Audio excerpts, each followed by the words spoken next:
Okay. Cal, obviously a good, solid football team who looks good on film to me. You know, they're playing offense. The quarterback is a tremendous, tremendous player, next level player. Not a quarterback guru, but he's a really good quarterback, I'll tell you that much. And they function at a high level on the offensive side of the ball. And they've won a lot of games this year, so if you break them down, it'll be a tremendous challenge. We'll continue to look at the tape and build ourselves up. Said it many times this year, but the big thing in this game, like every week for us right now, is we got to take care of ourselves to give us an opportunity to be in the football game and have a chance to be able to win. Similar to last week, it'll take us playing consistent football in all three phases, and a couple of goals we set for ourselves last week to be able to have a chance to win.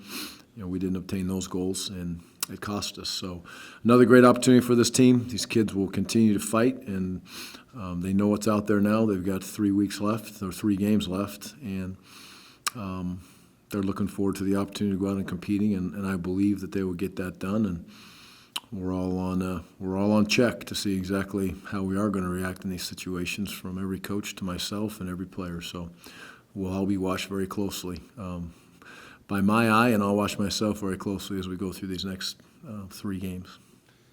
You said it Saturday, Gary, it's hard for coaches and the players to go through the losing. How do you get a sense for the morale of the players right now? Well, you know, I address that with them every single week. I do not back down from them. I refuse to slow down. And it was good today at practice. We addressed that. But like a little bit more of what I talked to them about was, you know, I let them understand that they have a responsibility. And first of all, I don't see a problem with the morale. I don't think it's down or out or they're, you know, oh, woe is me. I don't feel that at all. But I do address it and try to always learn from the situation. And they have a responsibility to play for their seniors, number one, to play for their university, number two. And if they cannot do that and they're questioning themselves on their ability to be able to do that, then, you know, they're definitely in the wrong place, and they understand that. So they'll be ready to go. And if it's not, and then they have to fake it for 19 days, then go ahead and fake it for 19 days. But they're going to be ready to play, I promise you. We got the news about Dayton Guyton about an hour ago. Is there anything else that you can expand on about this situation? The only thing I would say with Datron is Datron and I have definitely talked, and we're in complete understanding with each other that the goal is to help Datron get somewhere where he can, you know, start his next journey. And I am very willing to help him. I wish it wasn't this way, but it is that way. And I'm excited for his future when he decides where he wants to go, and I'm here to help him. I wish, again, I'm not excited the way that he's not with us. He is a good kid. It's just, it is what it is. And that's really what I have to say on it, other than the fact that I am going to help him get to his next spot, because I think he can be successful. Kids make mistakes, and that's where we're at. Coach, I know you can't speak recruiting-wise about any specific players, but as you look ahead, look at the next class coming in, is there specific areas you're looking for? Is it more just the best players just across the board? Well, one thing, I didn't even see you. What's up? New face. All right. Hello, Kellen. You got any questions for me, buddy? Okay. All right, here we go. So moving forward in the recruiting class, number one, we want to do all we can to even out our numbers. I think that's important, and it's definitely moved in that direction as we just look at our kids that are committed at this point and our overall needs list. You want to have like I always say, you always prepare for the 2016 season first, but you also want to do everything you can to put yourself in a position to even out the classes throughout. And we're getting better in that area, so that is always number one. Number two is to take the best players available. We never want to turn around what we would tag as a great player. We always want to have room to take those people regardless of the situation of the position. But if you look at us and say, what do we need to do? We need to get some pass rush up front on defense, and we'll look through that through our kids that are in the program for as we move forward, and we'll also look through that in recruiting. That's going to be a big part of that as we go forward. You know, we've got in the linebacker situation in the scenario, do we have the right outside linebackers to be able to play? And that's kind of a pass rush scenario too. So that's a big emphasis. If there's a JC need, it's in that spot. To have a kid come in that spot and be able to compete. And everywhere else, it's the best available, whether it be a JC guy or whether it be a high school guy. But we'll be heavy within the high school areas. There's not a position we're truly not recruiting, but we also have some that are a little bit more than others. But I feel good about a lot of the youth on this team. It's just them getting themselves moving in the right direction. So the numbers of this class, I think, will continue to grow. It's not going to be a class of 10 or 12 or even 15 kids. I think it's going to be closer to 18 to 25 by the time it's over with. Coach, you already talked a little bit about Jared Goff and what he brings. For you being a defensive coach, he's probably going to be one of the top 3 or 4 quarterbacks taken this year's draft. What kind of challenges does he present to you?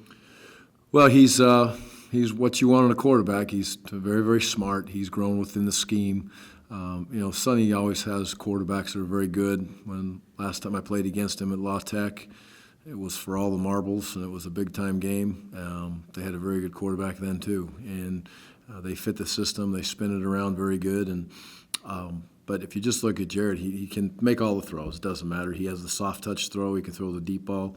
He can throw balls when he's contested in the pocket and get it out quickly. He has a very quick release. So he's at home in the offense, and he's a very, very gifted quarterback in all areas. So I agree with you. From what everybody says and the way it looks, he's a big-time next-level quarterback.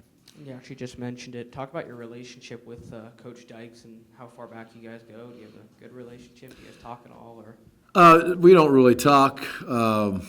We know each other from competing against each other, obviously, in past years and past places, and gained a ton of respect for his program when we were at Utah State, and I have a ton of respect for what he's done, going through Cal. I have listened to him communicate about his first couple years in the Pac-12, and I have a ton of respect for him, so I definitely listen when he talks about it, and it was a big-time struggle as they continued to grow and develop, so I kind of look and see what they went through and how they went through it, and they had some very, very, very tough times, especially, I guess, the first couple years there, and the first year especially, I guess. But he's battled through it. He's a good coach, and they're winning some games now, and so obviously he's done some good things. I know you don't really talk about injuries, but do you expect Dwayne Williams to be available this Saturday? I don't know yet. That would still be very questionable at this point, so we'll see what happens. But he had a smile on his face today, which that is the most important part of the whole thing for me right now. Sort of to backtrack a little bit, you're talking about the morale of this team and how you address it on a constant basis. Mm-hmm. What are those conversations like right now at this point in the season? When we sit back and we just talk about where we're at and the challenges that are out in front of us and the commitment that we made to grind this thing out regardless of what happened. And you can't sit back and feel sorry for yourselves. And I just have never felt that from this team, and I don't feel it again today. I say it to him all the time, and Kellen's right here. He can back me up on it. Who's the most paranoid coach in the world? Who is it? Thank you. Yep. So I am, and I address it that way, and because I just want to be on guard. But it's important, for it just keep reiterating to the point that in life there's so many things that you can learn. Football teaches you so many things, and playing for others and respecting other people and all the stuff that comes with it. And Kellen's a senior. He's one of those kids that's in the front row in that situation, and it is important to finish the drill and committed to what you started, and you don't know how it's going to end up. It's hard when you're winning too now, okay? I mean, there's a lot of teams out there that are pressing like crazy right now to go win another football game, and we would much rather be in that spot, but they're learning a lot of lessons too as they go through it. So it's that's what it is, and football's a big part of it. The wins and losses are very important, but the life lessons that you learn from this game are much more important. And if these kids can't finish for 19 days or however many days there is left, then we have failed them as a program, and I've definitely failed them as a head coach. So I'm going to make sure that doesn't happen. You've preached toughness throughout this whole process. In your mind, is that something that can be taught? And if so, how are you trying to really teach these guys? Or is that just a kind of a quality that either you have it or you don't to a certain extent. No, I think toughness is contagious within the team. There's different levels of toughness. There's some kids that just, love those moments that they get challenged in hard times or toughness or whatever it may be. But, we talk about it, but I think you can either talk about it or you can be about it. And I think when it comes to toughness, we're working very hard to be about it with the way we practice, the way we work. We don't waste time. When we're out there, we get after it. We talk about being physical, and we work like crazy to be tough-minded and tough physically. So it's a work in progress, I would say, especially with a young, youthful team and having them understand what is the level between toughness. And we always talk about playing at this level up here that's really high in life, on the football field, socially, academically, and holding up that high level that we ask them to uphold where, quite frankly, most of the normal world doesn't live. They don't live where you have to live to be a big-time Division I athlete in the Pac-12. So toughness is part of that. So we talk about it and keep on grinding away at it. Who's been best exemplifying that through the difficult times? Josh Mitchell would be the first guy that would jump out to me. I mean, he's never that kid. He doesn't waver, And then I'd say there's a number of those seniors that have continued to battle through this year. Kyle Pecco faced a lot of adversity throughout his career, but you watch him, he's going as hard as he can go in those games. So there's a lot of young men that have done that, dealt with injuries. Kellen would be another one in that spot. He's battled through injuries through this year. He's fought it like crazy to get through it. So there's a lot of tough kids on this team, and I hope it's contagious for the ones that, you either think you're tough or you are tough. One of the two. There's really no in between. So, but I think you can learn. Coach, we just talked a little bit about Cal, but their defense gave up 720 yards of offense to Oregon last week. You guys didn't score last week. Do you guys feel like there could be a correlation? You guys could draw some of those same things from a kind of vulnerable Cal defense right now? Well, if you sit back and you can't just take one game for whatever it may be, but obviously, again, our goal is to take care of ourselves and find a way to be able to score. And we were clearly our own worst enemy for a lot of reasons, and that has to do with every single person that has any way touches the offense for our inability to be able to be successful and score points. So we'll prepare for Cal just like we do every week in this league, and all of us that watch this league understand that week in and week out, there's crazy things that happen. So, a lot of points are scored one week, and the next week the defenses bow up and take care of business. So it's a league that, like no other, really, to me, the ups and downs and the struggles one week become a good outing the next week. So we won't put too much into that other than, obviously Oregon is firing on all cylinders.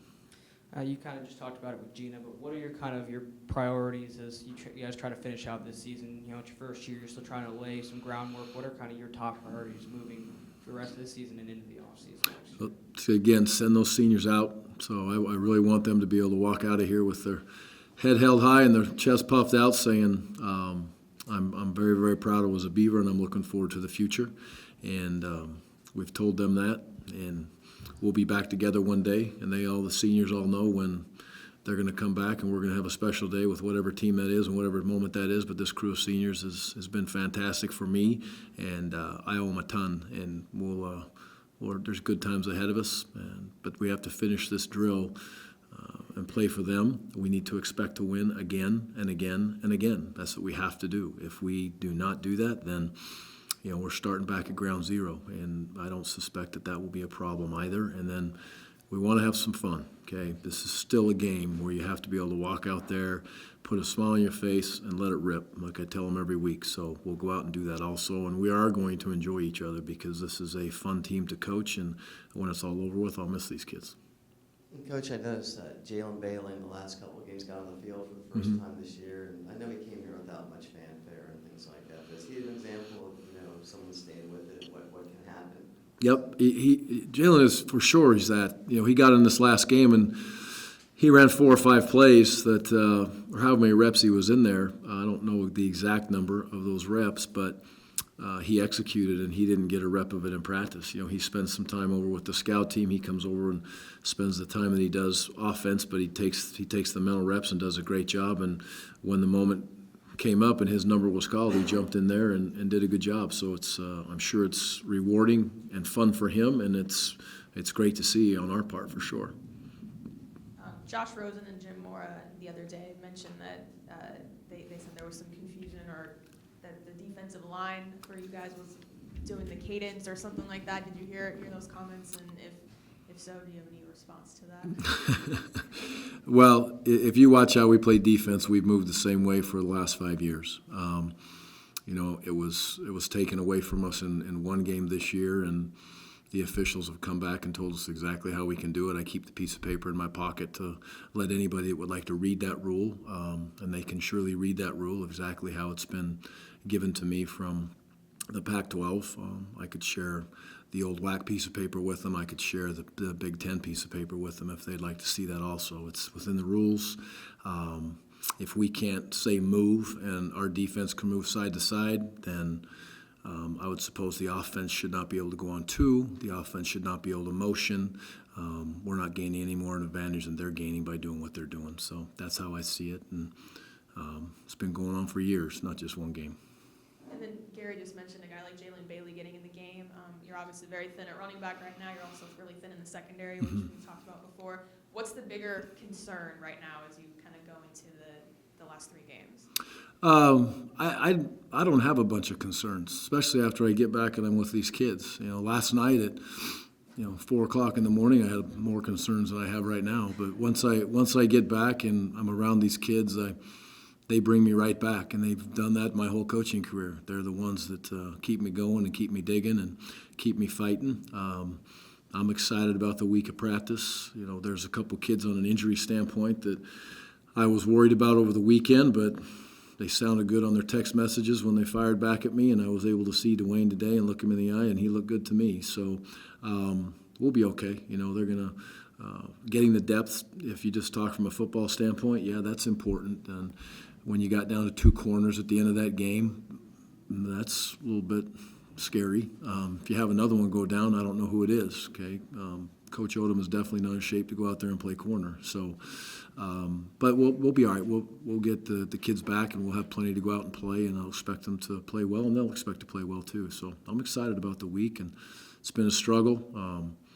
It's hard to lose, and it's hard to lose a kid. So you get both those on top of me, that's a really, really bad 48 hours for me.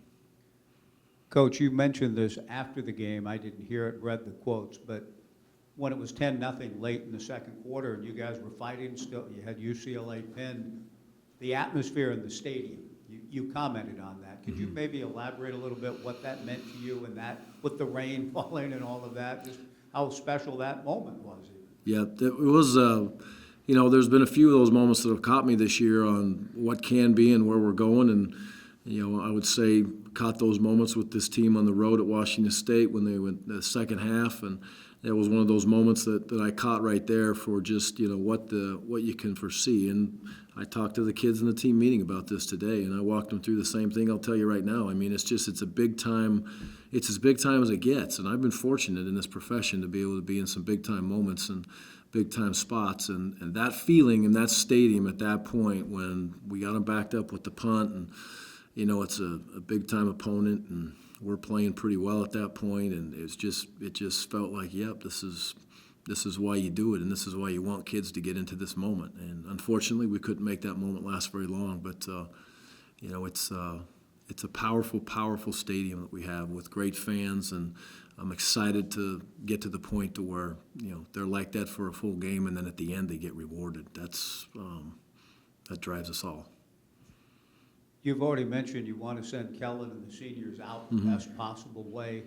That being said, even if you won out, you wouldn't be able to go to a bowl game. Does your plan in any way change over these last 19 days in terms of practice time and reps and younger players maybe getting a few more than they otherwise might? Or? Yeah, our plan moving forward for that, and I told the staff this yesterday and then the kids again today, is we're not going to get those bowl practices, and we will get them in the next 3 weeks. So that's exactly what the plan is. We cannot afford to sit back and say we will not get those bowl practices, and those really started last week. We had 3 of them last week, and then we had a scrimmage today with the young kids, and they'll get a couple more days. the young guys will wake up tomorrow morning and they'll have an opportunity to be in there with their position coaches to coach them off that scrimmage today at 7:45. So they'll get a 45-minute position meeting to go over that scrimmage, and it'll be evaluated just like it was a game, because that's basically what it was.